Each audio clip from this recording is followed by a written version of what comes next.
Nah, artinya kan kalau misalnya masih bergulir, Mas Wapres harus fokus terhadap tugasnya ya di pemerintahan. Betul, iya. Mas Har, bicara soal tugasnya Mas Wapres, yang juga jadi perbincangan adalah saat Mas Wapres disebut punya tugas di Papua atau ditugaskan ke Papua. Betul. Itu gimana Mas Har? Iya, ya kalau itu kan sejak zaman wakil presidennya Pak Maruf Amin yang mendampingi Pak Jokowi, itu kan memang berdasarkan Undang-Undang Otonomi Khusus ada dibentuk namanya Badan Pengarah Percepatan Pembangunan Papua.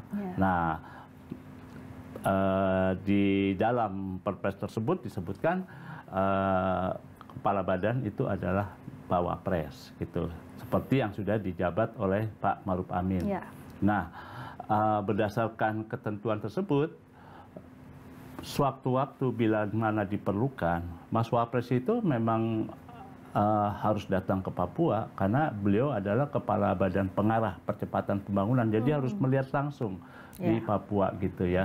Nah, sehingga muncul kan pernyataannya Pak Yusril yang menyatakan bahwa ada kajian Presiden akan menugaskan Mas Wapres ke Papua. Wah, itu heboh kan? Berarti kalau mengikuti pernyataannya Pak Yusril sebagai Menko Hukum dan HAM, berarti Mas Wapres ini boleh dibilang bisa terusir 2 kali loh. Dari kantornya di Wakil Presiden di Veteran 3, yang di ex gedung DPA, pindah ke Merdeka Selatan di Istana Wapres, sekarang harus dipindah lagi ke Papua. Kalau mengikuti pola pikirnya seperti itu. Itulah jadi ramai makanya Mas Har, diasumsikan demikian. Iya, betul. Untung Pak Prasetyo Hadi meluruskan.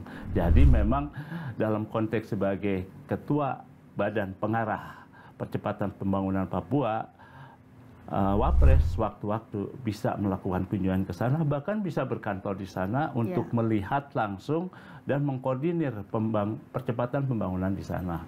Kan kalau melihat ke belakang, Wapres Maruf Amin juga pernah kan, Mbak? Dia tinggal di Papua loh waktu itu 4 hari untuk mengkoordinasi pembangunan, bertemu dengan aktivis HAM, dan juga mengkondisikan situasi keamanan tetap terjaga dengan baik.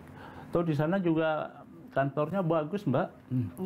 Udah disiapkan oleh Kementerian Keuangan. Jadi kalau cerita teman saya yang mengikuti kunjungan Pak Wapres Ma'ruf waktu ke Papua, wah, Pak Wapres tinggal ngelirik ke kiri aja melihat samudra Indonesia yang luas, indah gitu ya, belum pemandangannya. Jadi membuat semangat lah jadi gitu. Nah, cuma memang kan yang diharapkan oleh orang asli Papua ya, Mbak, setelah 20 tahun otonomi khusus ini, kan bukan hanya kedatangan saja gitu ya, tapi juga ada wujud nyata gitu. Sesuai dengan namanya percepatan pembangunan ya Mas Har. Harus ada nyata, bukan terasakan ekonomi, kebaikan, kesejahteraan hanya di tingkat elit-elit di Papua, tapi juga ada di masyarakat Papua asli. Nah, itu yang diharapkan.